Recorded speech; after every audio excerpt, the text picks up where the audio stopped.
What's up, YouTube? This is your homie, Trio Hands. Uh, like I said, I'm gonna try to do some videos. Back by popular request. A lot of people want me to do a recap of the fights from last night. We had the inevitable Deontay Wilder and Robert Helenius fight. On top of that, we had the Clarissa Shields battle for the three-time undisputed middleweight championship in the female middleweight division fight last night. Also, we had Alicia Baumgardner and Devin Haney, last but not least, Devin Haney. Rematch between George Kambosos. We're gonna try to hit each fight individually. I'm not gonna try to be on here too long. I gotta eat myself. So what we're gonna do is we're gonna start with Devin Haney and George Kambosos. Pretty much to me, I was riding with Devin Haney from the jump. I knew George Kambosos didn't have an answer for the game plan that Devin Haney was gonna bring into the fight. George Kambosos, I kind of predicted that he was gonna try to press Devin, but when you press a boxer with good skill, feet work, and punch placement, he's gonna upset you. He's gonna break you down and eventually beat you, like I thought. They threw some good combinations. They got in there and banged a little bit. Devin, to me, prevailed on that. I gave George Kambosos maybe 2 rounds just by more activity, which Devin was probably just feeling him out, seeing what he was gonna bring different to the table, which he didn't bring nothing too different. Devin's team capitalized on using his boxing skills, using that jab and setting up that 1-2 combination, that jab and that cross. He hit George Kambosos with that more times than usual. When he hit George Kambosos with that, he didn't have an answer, because just like I was teaching my daughter and her cousin, the best way to keep somebody up off of you is the jab. And then if they keep coming, that means they want it. When they want it, you give them that piece, you give them that combination. You give them that extra value meal. You give them that 1 and that 2. You give them that double cheeseburger and that fry. So that's pretty much what he was eating the whole night. That combination, the extra value meal that they used to have at McDonald's. I don't even know if it's a value right now since inflation is killing everything. But shouts out to Devin Haney, Bill, and his team that was there, dealing with the adversity of fighting in Australia. Seemed more like the fans was on Devin's side than it was George's side this time. But that's a good close to that page in this book right there. He can go on to fight with Vasily Lomachenko, which I think if he jabs Vasily Lomachenko the most, he'll probably take Vasily Lomachenko up out of there real quick. And you got the next fight, Alicia Baumgardner. That right there was a pretty decent bank. I gave it to Alicia Baumgardner. You know what I'm saying? Old girl wasn't scared of. It was a little animosity, leading up to the fight with the press conferences and the interviews or whatnot. They didn't really like each other. You know what I'm saying? And I knew that this was gonna be a pretty decent fight, a pretty good fight at that.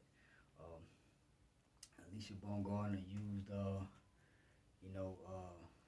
good body work when it comes to a taller opponent. When you have a taller opponent, the best thing is to get inside that jab and counter. Keep your guard up, because you're going to take something to get something. Unless your feet work is just exceptionally good, you might take a couple of hits from that tall fighter. But I always train people and train myself, whenever you fighting a guy tall, make him punch down, and it's taking most of his power out of his shots, because everybody that fights tall, their power is at the end of their punch. So if you're able to jam punches when it comes to a tall fighter, most of the time they ain't got no answer for you, because you can see that hook coming a mile away, and most time they hit you with that hook is behind your doggone head, because they're so damn long, and you in their chest, they ain't got nowhere to throw it. Or an uppercut, you can jam that uppercut from the start. It's almost like if you're in a situation where it's somebody about to draw down on you with a pistol, they have to draw from their waist. So if you're able to jam that waist, you're able to jam that draw. So that's what Alicia Baumgardner did most of the time. She was jamming those punches, hitting them with combinations. Old girl gave a good fight too. Um, it was pretty good night of boxing for on the female side. Alicia Baumgardner coming out with the W and adding to a collection of belts. Then unified at that division, and we look to see a lot more things from her in the future. You know what I'm saying? The next one, we're gonna ride with the Clarissa Shields unification bout against I forgot the girl's name, but in the comments, man, at one point I was looking at some videos that said the girl like Barry Windham. Now, if you're an 80s guy like me, Barry Windham was a wrestler, and she kind of looked like Barry Windham a little bit. She was a tall woman, got thick facial features. They had a couple of partners saying that maybe she might be digging into some of them illegals, some of the PEDs, but I could look at her a little bit, kind of tell that she wasn't really, jumping off into that. But who to say that I caught it at the right time, But anyway, that was a good fight. Clarissa Shields boxed her ass off. I really didn't give old girl a round or not, because she touched Clarissa. Clarissa touched her more. You can tell, that they both got at each other.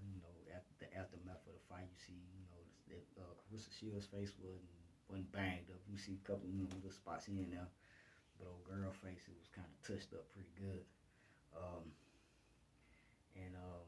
She boxed, she jabbed.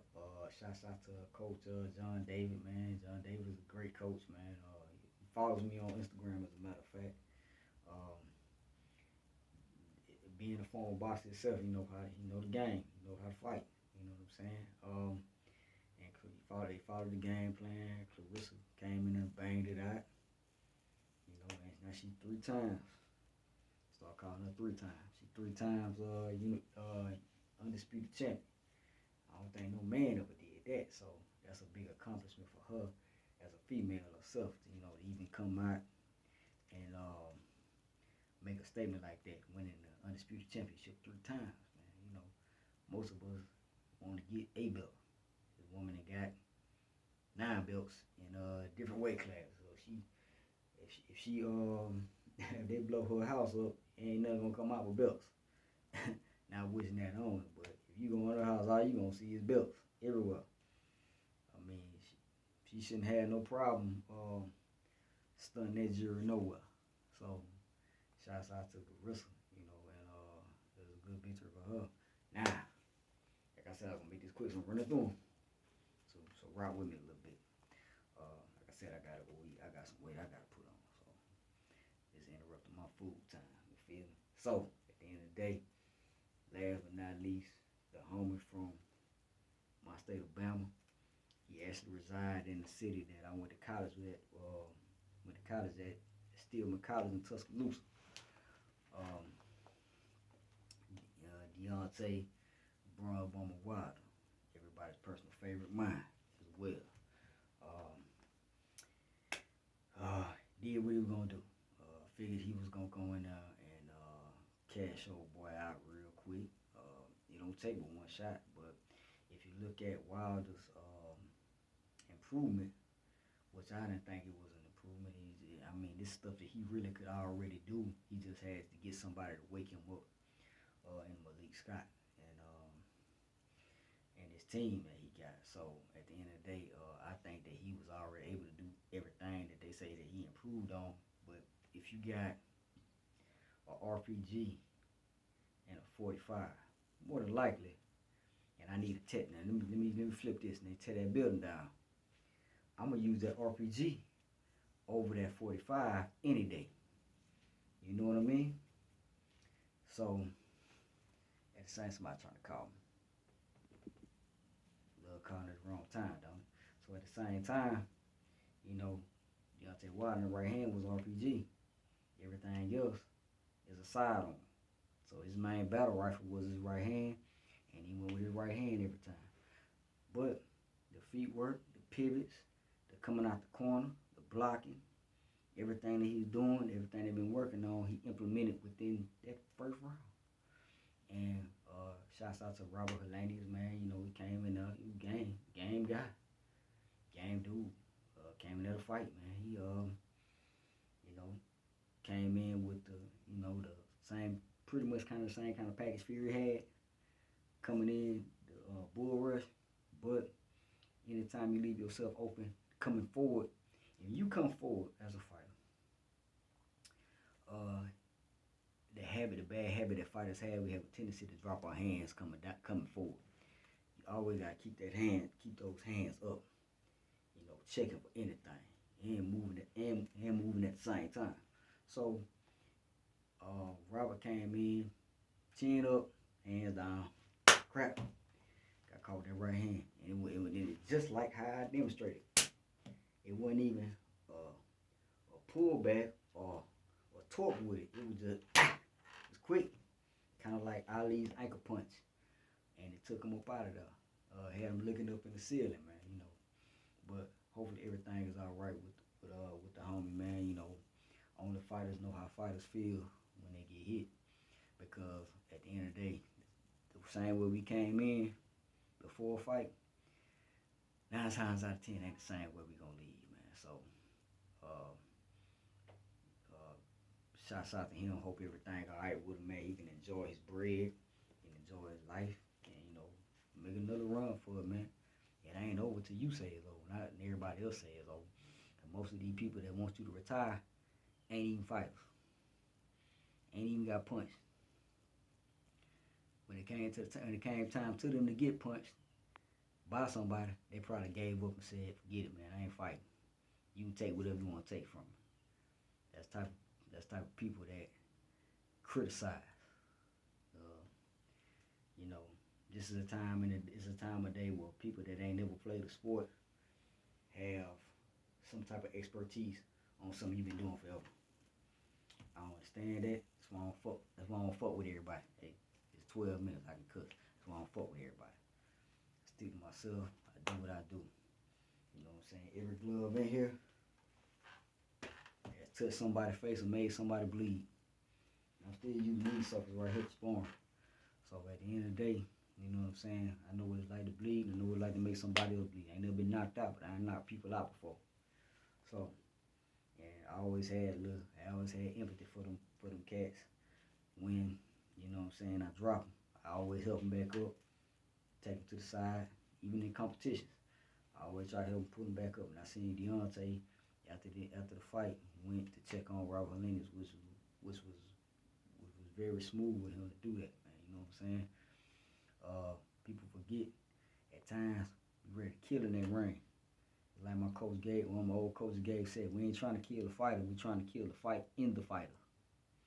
So him going to check on Robert like that is very commendable of that dude, man. And for all the people that still hating on him, keep hating, because I guess you don't have nothing better to do. That's you. It's your life. Be a hater all your life, and whatever.